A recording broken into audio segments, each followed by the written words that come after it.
Good afternoon, everybody, and I would like to invite you to this afternoon's online keynote address on communication, swallowing and mental health. Next slide, please. My name is Kamini Gadhok and I'm Chief Executive at the Royal College of Speech and Language Therapists. So today I'd like to introduce our keynote speaker. Next slide, please. I'm delighted that Professor Karen Bryan is able to join us to provide this presentation to all of you. Karen has remained in clinical practice until 2013, and since then, she's held a number of high-profile academic positions in a range of universities. She has been Pro-Vice-Chancellor, Deputy Vice-Chancellor, and is currently Vice-Chancellor at York St John University. Karen continues to be a really important policy advisor to the RCSLT. So welcome, Karen. Next slide, please. I'd just like to pass now to Rebecca, who will talk to you all about housekeeping before we go on to the aims of today's online keynote presentation. Hello, everyone. We have Caroline and Claire from our policy team on hand today to help with any questions. If you would like to ask a question, please submit this via the Q&A button at the bottom of your screen, and we will try to get through as many of these as we can. There will also be an opportunity to perhaps answer some questions live after Professor Bryan's presentation today. This event will be being recorded and will be available on the RCSLT website shortly after, and you'll also receive a short survey after the event. Any feedback you have on our online events is gratefully received. I'll just pass back to Kamini now.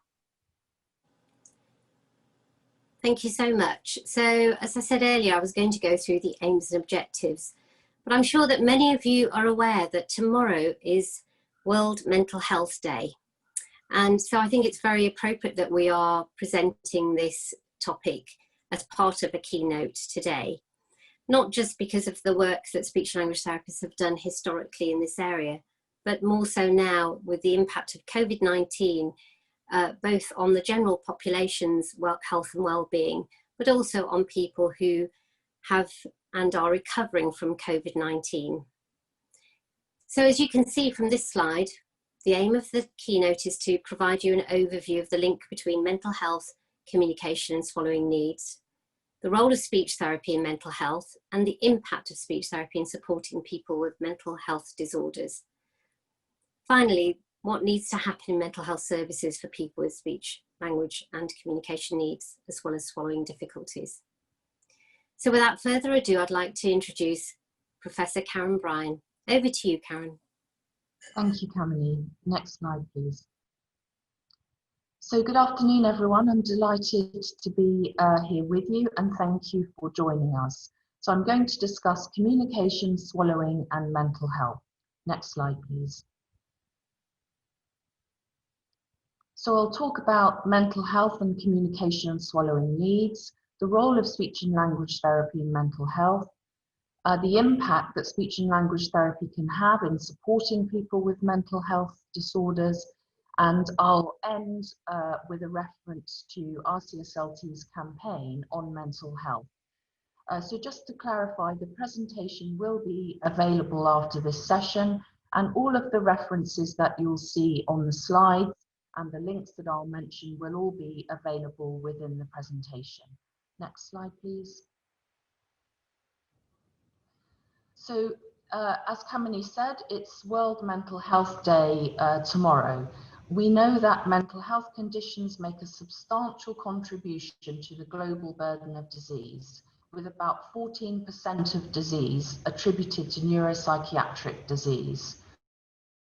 So WHO estimate that apart from Africa, non-infectious diseases are rapidly becoming the dominant cause of ill health, with neuropsychiatric disorders accounting for 32% of non-infectious diseases in high-income countries. Of course, the pandemic will change that balance between non-infectious and infectious diseases.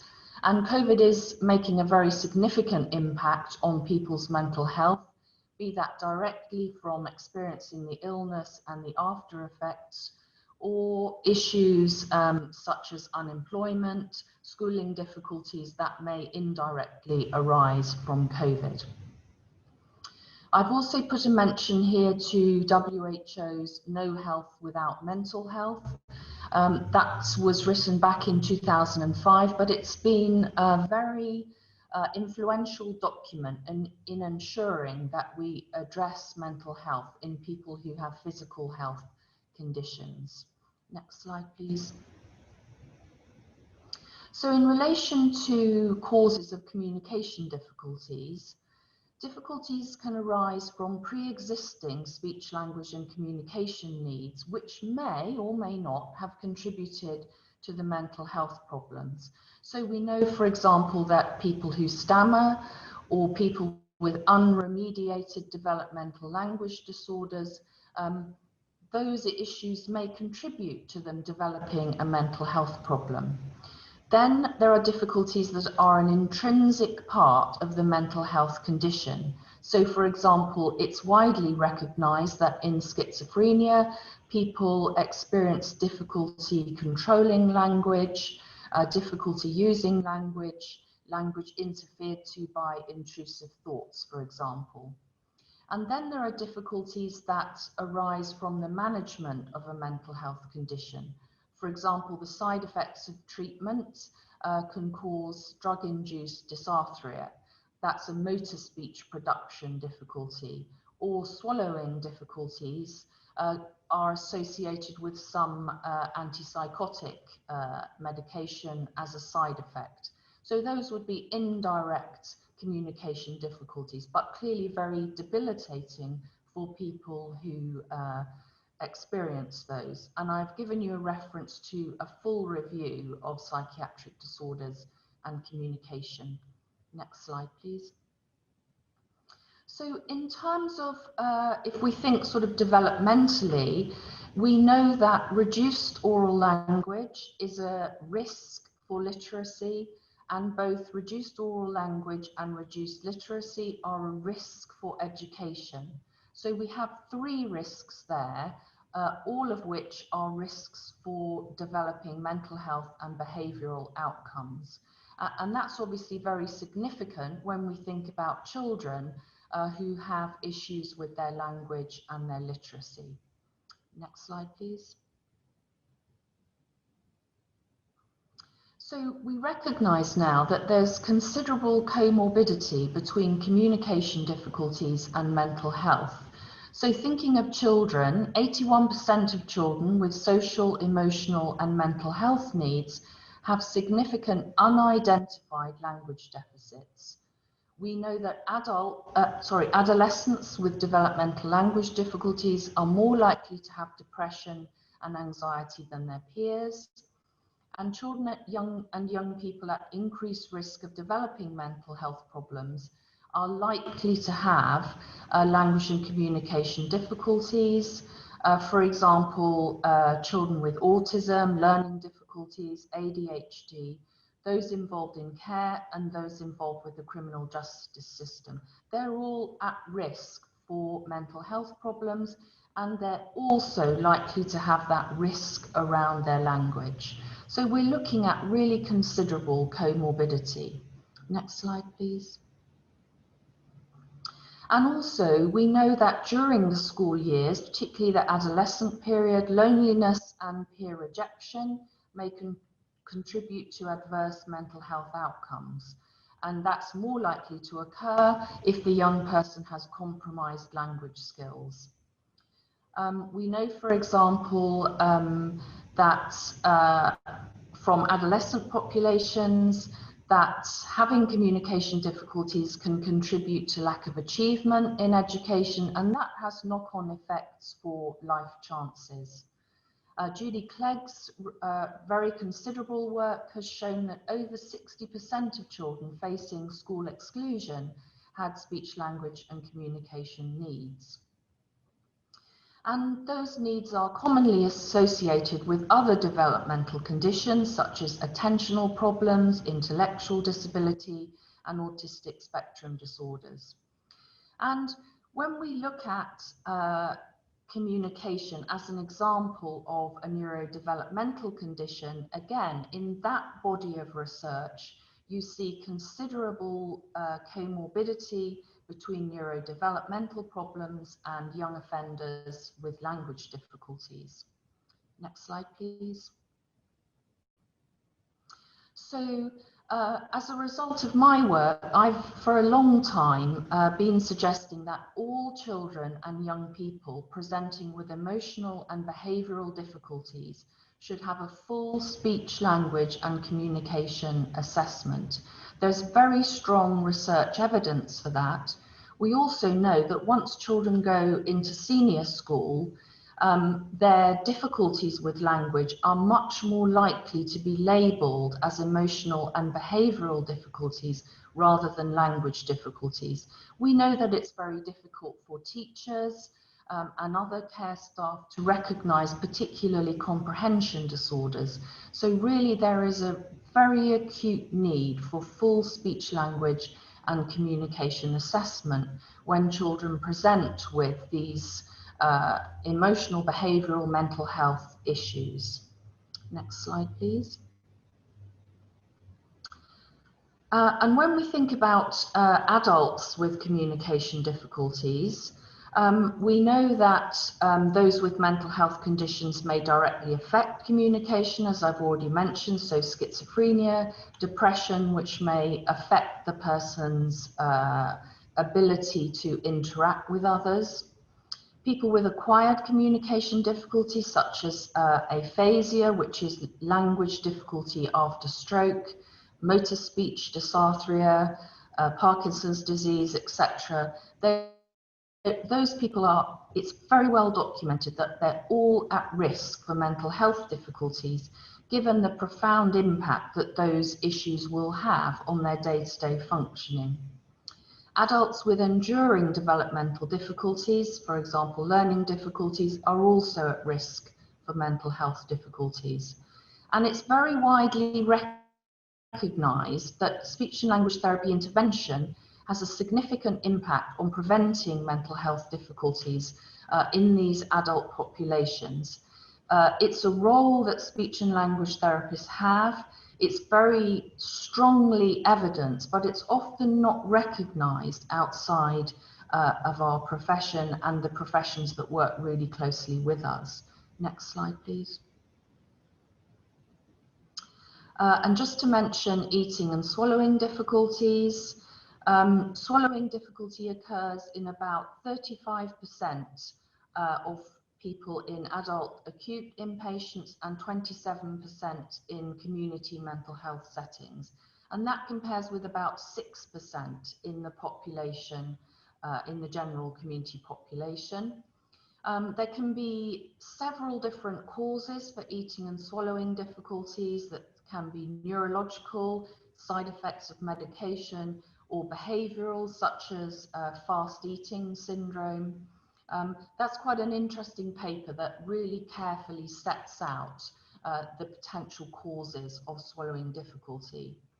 There's also very good evidence for people within mental health settings who have swallowing difficulties having an elevated risk of choking.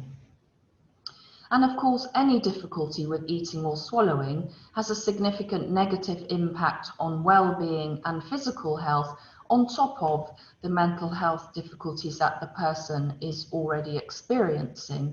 And so that's significantly negative for them. Next slide, please. I think it's also important to think about aging populations. Our population, like most of the Western world, is aging quite fast, and a significantly higher proportion of people therefore present with age-related conditions such as dementia, which we know that people, certainly in the early stages of dementia, are highly likely to suffer from depression and anxiety. And also older prisoners are the fastest growing sector of the prison population. And I've quoted some statistics here. 14% of prisoners worldwide have major depression or psychosis. but you see a much higher rate in older prisoners, 38.4%. And a few more recent studies which have done really comprehensive assessment in older prisoners have shown, again, quite significant rates. 19% of over 50s having a profile suggesting dementia, and 89% of older prisoners having a profile indicating executive functioning difficulties.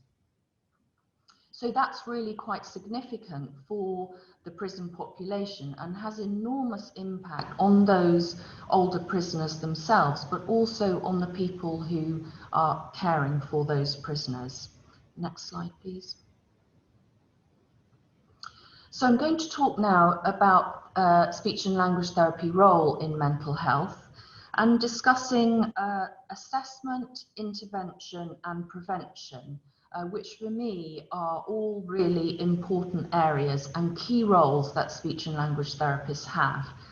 And I'm glad to say that our role in rehabilitation is being recognised. So just this year, the NICE guidelines for rehabilitation of patients with complex psychosis recognises that all of these patients should have appropriate access to speech and language therapy. So some of these really significant breakthroughs are occurring. So in relation to assessment, it's really important to establish whether language skills are there or not. We're very familiar with establishing levels of language in children or people with developmental problems, but really vital for people with mental health difficulties. And then we need to know whether if the skills are there, are they being used or not? They're important issues for the multidisciplinary team. We need to establish the language level to ensure that the person can make informed consent. That's about consent to what they can and can't do, but also language level helps the team to make informed decisions about the person's suitability for verbally mediated interventions. So if you think, for example, of anger management, that's group provision. It involves quite sophisticated language. It involves verbal analysis, for example. So you need a reasonable level of language skills to cope with that intervention. I think it's also crucial to ensure that people who are experiencing language difficulty, that is taken into account when we risk assess those people. Risk assessment helps to safeguard the person, but also the staff who are working with them. But a risk assessment that's gives too high a level of risk or too low a level of risk clearly has implications for both the person and the people around them. But again, risk assessment is largely achieved through a conversation, through questions and answers. So that can be very difficult for some people. It's very useful to the multidisciplinary team if we can gain information about the person. That may be very helpful for other professionals to achieve their role.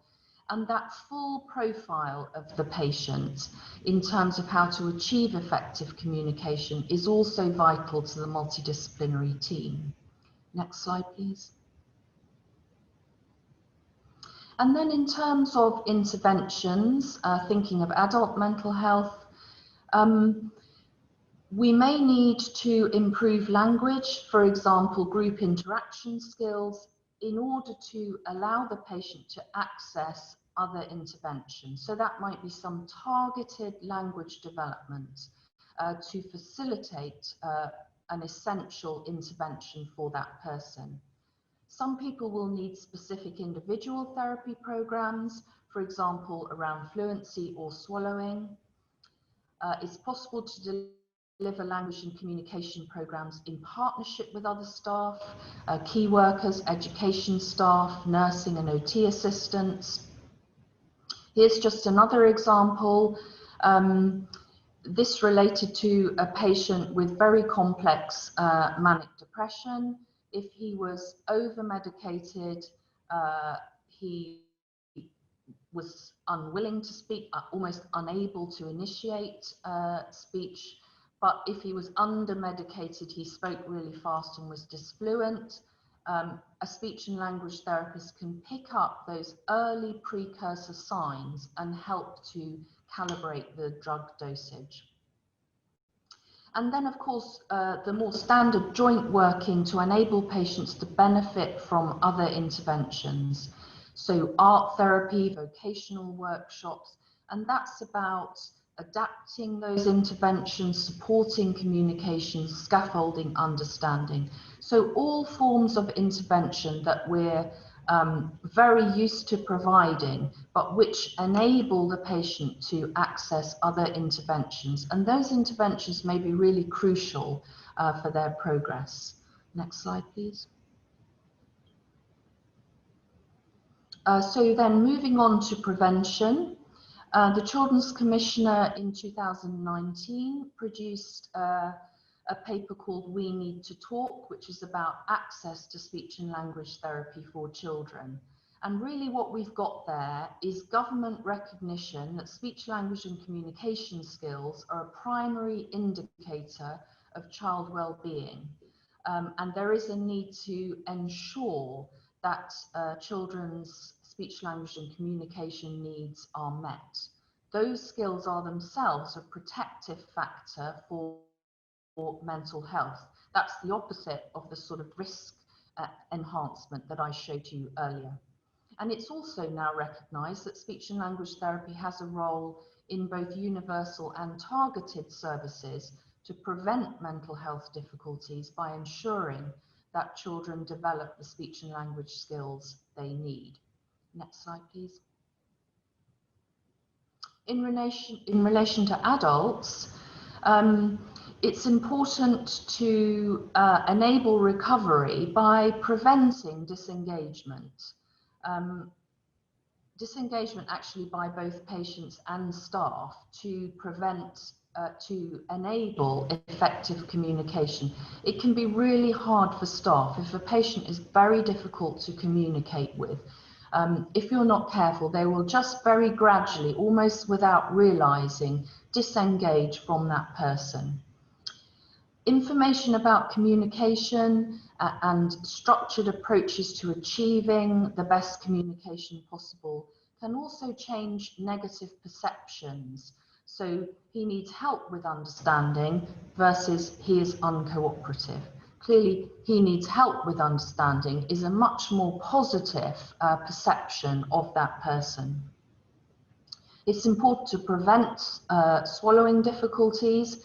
If those escalate, then you increase the risks of choking. And of course, it's also really important to ensure that people have enough to eat and drink.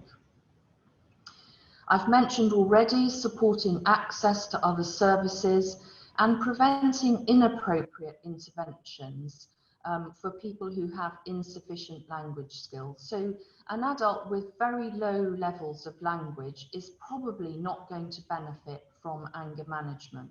That's not a good experience for that person. The intervention is unlikely to be successful. And of course, it has an economic impact. That's a wasted intervention. We can also prevent mental health problems escalating by enabling effective communication. So somebody can indicate if their level of distress or their level of anxiety can increase. And that might be by providing a non-verbal means of the person initially indicating something's wrong, something's not going right. And then hopefully the person that they're dealing with has the skills to carefully elicit further information. And we can prevent under or over assessment of risk by enabling effective communication. And again, there's an economic impact there. If somebody is within closed provision and they're being managed at a level of risk that they don't need, that's likely to be more costly provision. And I think it's really important that in our evidence we start to bring out these economic impacts. Next slide, please. So in terms of techniques and evidence, so it's very important that our intervention is person-centered and appropriately paced. So for example, working with a person with mental health difficulties, maybe schizophrenia, but who has a stammer, you're likely to give fairly standard stammering intervention, but you'll reduce the complexity and you'll probably pace quite slowly at the pace that the person can work at. But that would be kind of standard person-centered approach to an individual. I think that there's also good evidence that it's important to be goal-directed so that the language and the functional goals are important to the patient. All of us like to know what's in it for me. And then I think it's really important to remember that for any particular disorder, there will be a really strong evidence base and there will be therapy techniques that are widely tried and tested. So if we think about autistic spectrum, learning difficulty, disability, stammering, there's a really strong evidence base for speech and language therapy, which we can apply to simply working in a different setting. There's a very strong enabling role, joint working with other professionals to help the interventions that they're trying to carry out, but also supporting others to communicate, staff and families. And there is a new book coming out which gives us a sort of synopsis of that evidence base and which is referenced for you. Next slide, please. So here's just a case example to bring things to light. So this is a case from a high secure environment. The patient is on the autistic spectrum, but has a very complex, I was going to say a list of other disorders. It's not really very appropriate, but a very complex profile of mental health difficulties. So he's 20 years old, he's been in high secure for around 2 years, has no meaningful interaction with staff and attends no sessions off ward, which is quite unusual. So this is what I describe as a "can you help" referral. The person had quite considerable difficulties around interacting with people. So I gathered information, I observed the patient on the ward, talked to him a little bit, probably would have to say talked at him in the corridor, but he wouldn't come in a room with me under any circumstances, although he agreed to me coming back. So I established fortnightly contact, fortnightly because I was only in the hospital once a fortnight. Mostly he refused to engage, and then really gradually he started to come into the room. So it took a 9-month period to work from tolerating being with another person for around 5 seconds, eventually 10 to 15 minutes. So very slow progress. And I realize people don't always have the luxury of that time, but clearly in this setting it was possible. And so in those very short sessions, we worked initially on turn taking, largely non-verbal, things like card sorting, and then moving on to really basic vocabulary, sentence completion, basically very structured, very repetitive, kind of safe activities. And what started to emerge was more language than expected and a very strong regional accent. Next slide, please. So over the next 3 months, I completed a full language assessment. And that full profile was described by the multidisciplinary team as a game changer. So the person has a lot more language than expected. a developmental level of around 10 years. So still some significant limitations, but much more than the team expected. He had some insight into his own thinking, which could be really carefully explored. And the language profile and the information I was able to give the team about how to slowly and carefully elicit information led to a more informed risk assessment, which actually reduced his risk. That means reducing his risk within a high secure environment. I tried to start a functional language program involving staff on the ward, but it was very difficult for the ward, so there was really no momentum outside of the still very short sessions every couple of weeks. So just to let you know that things don't always go to plan, doesn't always work. But because of his reduced risk assessment, he changed ward and consultant. It was obviously a slightly freer environment, and so that resulted in an off-ward program starting, and I was able to work right from the start with his new key worker to ensure that they could manage very structured conversations, and conversations during physical activity like table tennis or washing up were helpful to the person.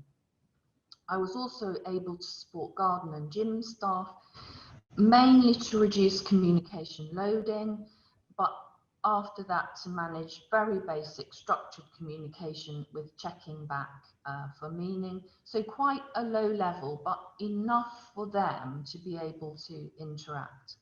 Over the next year, his activity program ramped up. He started to have therapeutic engagement with his psychiatrist. And eventually I agreed to suspend the language sessions because they were getting in the way of his off-ward activities. Getting him off the ward was the initial aim of the team. But what I did was to flag the need for further speech and language therapy intervention before he potentially commenced any verbally mediated interventions, because he didn't yet have the skills to support those interventions. Next slide, please. So just finally, RCSLT have launched a campaign around our involvement in mental health services. Speech and language therapists should be a core part of the multidisciplinary team in all relevant child, adolescent and adult mental health services. That's to ensure that these difficulties are identified, that we provide therapy for those who need it, but also to enable us to provide training for the wider mental health workforce, to support that workforce to identify and respond appropriately to speech, language and communication difficulties. And of course, we need more research into the effects of communication difficulties on psychological intervention, and research to establish the impact of speech and language therapy on mental health problems. Thank you very much. So next slide. So I'll hand over to Kamini for the question and answer session. Thank you. Thank you very much, Karen. And I can see there's been a lot of interaction through the chat function, as well as some questions that have been coming in. One of them, Karen, is about your paper that's in press. Can you tell us a little bit more about that? Sorry. Yep, it is referenced for you if you want to pick up the presentation at the end. Basically, I've looked for evidence of speech, language and communication difficulties in adult prisoners. There's very little direct work, but thinking back to those statements I made about comorbidity, there's good data on older prisoners, some of those mental health problems in older prisoners where we would predict that a high proportion would have language difficulties. particular difficulties for women prisoners, many of whom have developmental difficulties. There's quite a bit of work around people with learning disabilities in prison. So you can bring some evidence together, but the chapter also outlines the need for further research into speech, language and communication needs in adult prison populations. Thank you, Karen. We've also had a query about the appropriateness of diagnosing somebody with, say, schizophrenia if actually they might have an underlying communication difficulty. I'm not sure how you might answer that. I mean, have you come across what approaches might be used that might be slightly different? I mean, it's perfectly possible that somebody is an adult presenting with a developmental language difficulty, but that's presenting in an adult. Usually with schizophrenia, obviously there will be other significant symptoms that would enable a diagnosis. But what I think is often missing in a multidisciplinary team where speech and language therapy isn't available, or where to date you've not been referred in, is that the team, once the person is diagnosed, the team are dealing with the schizophrenia, if you like, but the fact that the person has an unexpectedly low level of language ability might not be factored in. So they may be being referred for interventions that they don't have the skills to participate in. They may be assumed to be giving informed consent when in fact it's quite clear that they don't really understand what they've agreed to. They may appear to be uncooperative. Again, that may be because they haven't understood what it is they need to do. So enabling the multidisciplinary team to think differently about the person and to factor in what the consequences of their language level might be can be really very helpful. Thank you. Lots of chat on the chat button around how to show the value of speech and language therapists as part of an MDT in this area. Have you got any tips as to how speech therapists might go about that, Karen? Well, I think that if the multidisciplinary team are clear on the communication that's possible, as well as the communication that is beyond the skills the person has, then they can calibrate the intervention. Now, it's pretty difficult to capture that. But for example, I can think of lots of occasions where the multidisciplinary team is in some way struggling. You're asked for your view, you conduct your assessment, and then you raise their awareness that there's insufficient language, for example, to support a group intervention. Then it's important to capture that you've enabled a more appropriate intervention for the person, for example, art therapy rather than anger management. That's essentially a non-verbal medium. It may be really helpful, but also you've prevented an inappropriate intervention being wasted, and those interventions are quite costly. So it is important to raise those economic issues. Where people are difficult for others to communicate with, for want of a better term, you may be able to work with staff to enable staff to find it easier to do their job. So, for example, using a red card system to enable somebody who has difficulty controlling their anxiety, but who is likely to have very fast, quickly occurring episodes, not too much warning, enabling somebody to use a red card to show staff that they have difficulty, can lead to reduction in sort of low-grade physical attacks against staff. So I think there are lots of ways to show that evidence, but it's not always easy to identify something really concrete. Thank you, Karen. So there's also a number of other queries around looking at how you might support people with what people can think about in terms of research and bursaries to try and look into this area in more detail. Any ideas about how people might go about that? Well, obviously there are NIHR scholarships, for example, pre-PhD and PhD scholarships. There may be opportunities for clinical services to engage with existing researchers. So contact your local university that has a speech and language therapy education course.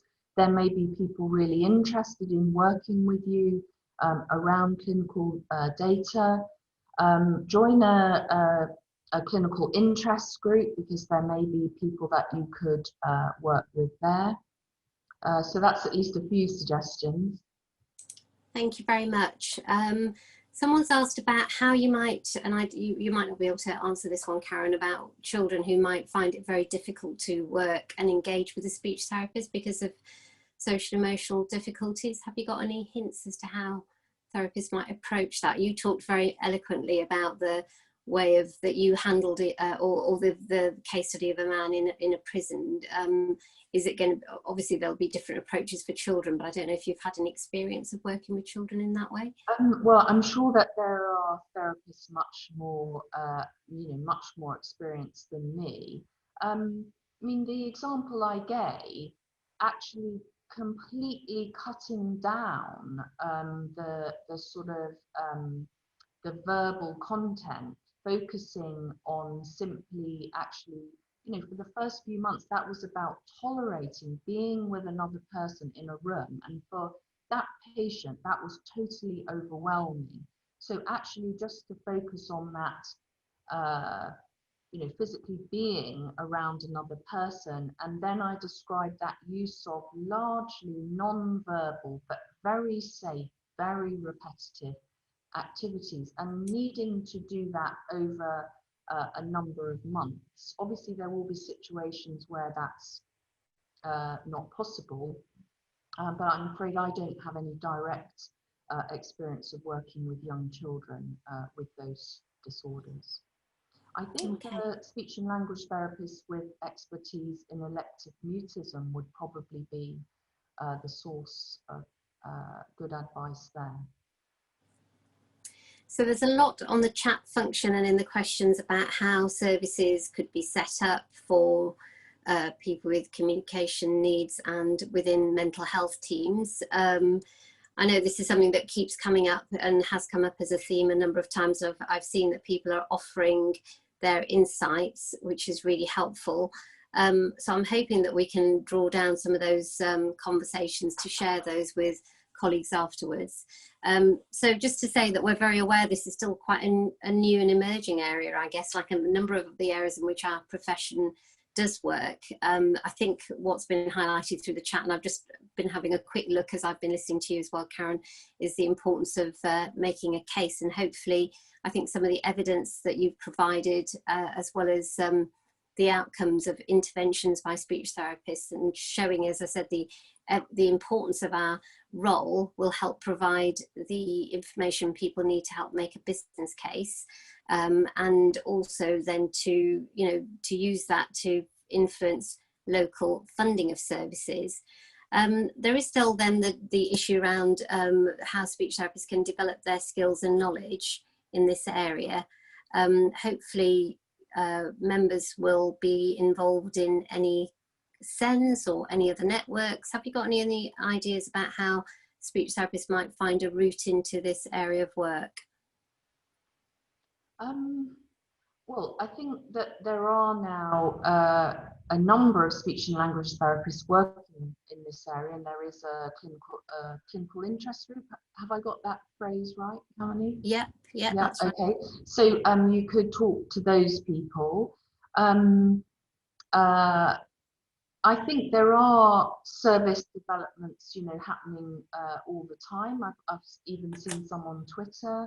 But I mean, my initial interest in sort of mental health in people with communication difficulties would have come from people with neurological disorders that I was working with, many of whom found that adjustment after stroke or after having a brain tumor removed really overwhelming, and that could result in depression, anxiety, where a communication difficulty changes someone's, I think we use that term, life-changing condition now. As a speech and language therapist, you've worked that through with the person. You've found a way of interacting. You're the person who's enabling the family and other carers to interact. So in those settings, I think speech and language therapists are acquiring amazing skills in managing mental health. You just might not have put that label on the work that you're doing. So really challenge yourself to think about the sort of transferable skills that you have from other settings. Thank you. Sorry, I'm just looking at other questions. Apologies, you couldn't see me. I was just looking at other questions. So there's one around the role of speech therapists with people who might have eating and drinking difficulties as a result, for example, of anxiety rather than swallowing problems that some of the things that you outlined. What's your views around that, Karen?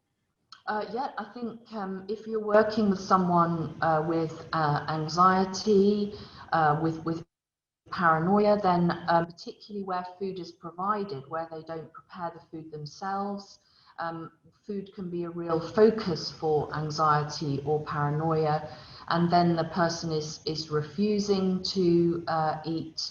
So working that through with someone, but that requires you know, discussion, uncovering the thinking that the person has, the links that they're making between food and their anxieties, and that requires you know, discussion, questioning, the person explaining, constantly tracking what they're understanding. And that may be very difficult for people in the multidisciplinary team who don't have those communication skills to achieve. So sometimes it's about enabling others to understand the kind of thinking that the person has. Sometimes, you know, a psychologist or somebody like that is aware of that, but isn't then able to ensure that the person can reflect on that and change their behavior, for example. Sometimes experimenting with different food textures, you know, if the person, for example, has anxieties about being poisoned, giving them food in packets and them opening the packet themselves can be helpful. So sometimes you just have to, you know, test the hypotheses, and it might be your 7th hypothesis that seems to help. But being able to communicate effectively with the person may be the key ingredient to the multidisciplinary team establishing what will help. Thank you. We've had a query as well in about outcome measures and which ones you would suggest, whether it might be therapy outcome measures. I did see Pam Enderby's name flash up a minute ago, so I'm assuming she's been listening in, but that question wasn't from her. Just wondered what your thinking is. Again, showing value, you know, and the impact of what we do on things like well-being and prevention potentially. What's your view on that, Karen? I think it's really important to demonstrate outcomes. Obviously, there are the outcome scales which Professor Karen Bryan OBE and others have developed, which can be very helpful. I referred to a sort of goal setting approach, where you make the goals functional, but you make them meaningful to the person. I think it's really important to capture all of the outcomes. So in the case of the case study that I rapidly outlined, the aim initially for that patient and the reason for the referral was the concern about him not engaging in any activities, not getting off the ward. But in order to reach the point where he could engage in other activities, there are probably 30 outcomes. First of all, him tolerating one-to-one engagement, which for him was very significant, and it was the blocker to many other activities. So you need to capture that. The first time he sat in a room with me for about, I don't know, 1.5 seconds, that is an outcome, because in terms of his profile, that's significant. The first time he did a cooperative, non-verbal turn-taking activity with me, that's an outcome. So you need to break things right down and capture all of those outcomes. And don't forget those economic outcomes. If you prevent somebody receiving an inappropriate course of group therapy, you probably save the service provider 10, even £15,000. That can add up, so that's very significant. Thank you. There's some specific clinical questions. One about managing swallowing difficulties with somebody with a mental health difficulty. Is it, I suppose that might be quite a complex thing to answer on this webinar. What would you suggest to people that they need to think about? I think you would want to carry out an assessment. I described a patient in High Secure where you're not able to touch the person, or you have to take additional measures to do that. So sometimes you do have to adapt. But largely what you're doing is what is a standard protocol, but you might spend much longer explaining to the person why you need to look in their mouth. You might pace that assessment very, very slowly. If you in the High Secure setting, if you wanted to know anything about the inside of the person's mouth, how their tongue was functioning, if you couldn't gain that information just from looking, you might have to liaise with the dentist, and actually you might have to wait till they next have a dental appointment. So I think we're very good at being flexible, at adapting what we do, but largely the assessment would be a standard sort of eating and swallowing assessment. Okay, thank you so much. Quite a lot of questions have come in about, sorry, I'll realise you can't see me when I'm looking at the question chat, about trying to make a case, particularly in secondary schools, for children who are presenting with mental health problems, and how schools could be persuaded to refer. I don't know if you've had any experience of talking to members about this before, Karen, or is this something we could obviously answer this offline?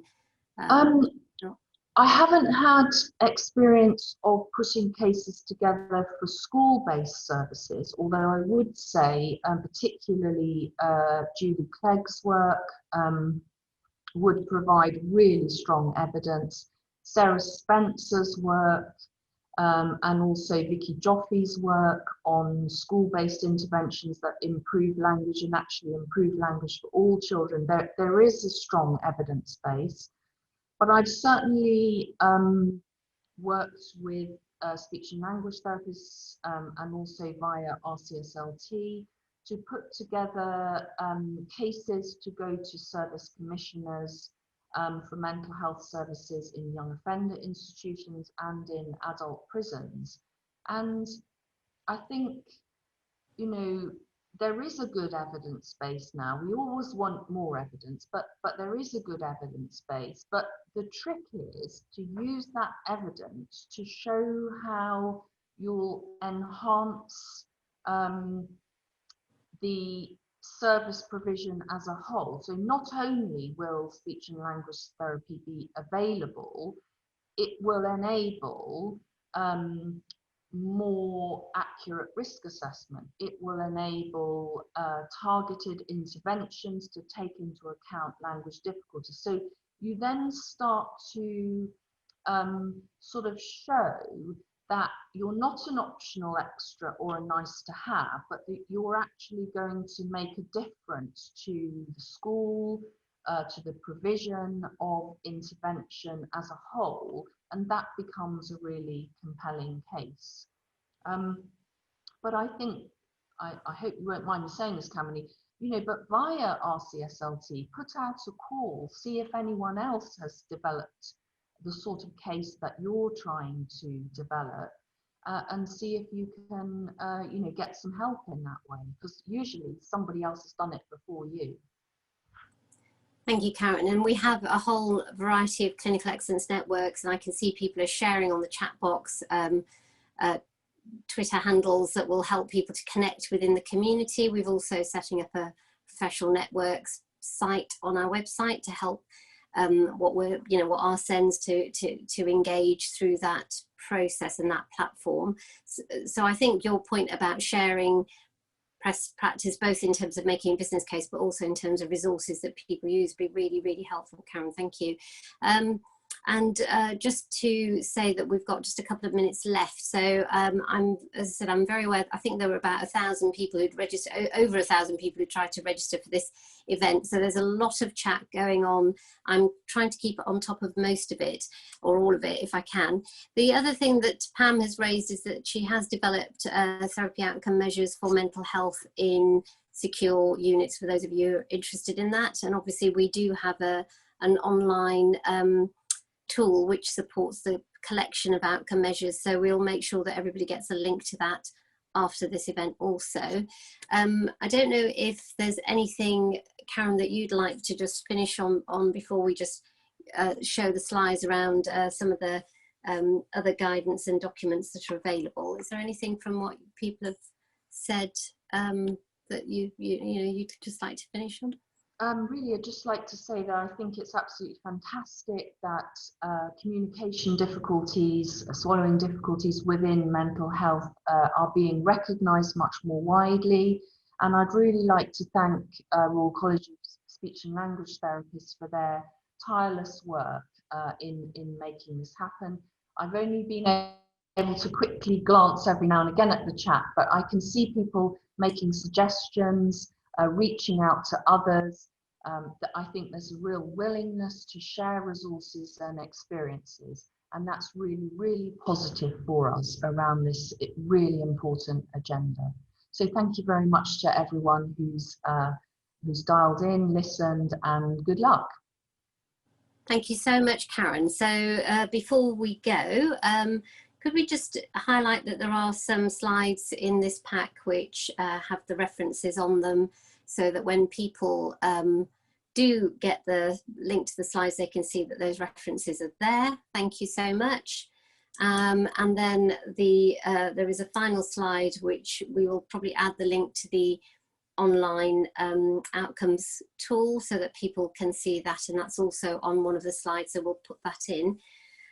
So I just want to really say a very, very big thank you to Professor Karen Bryan.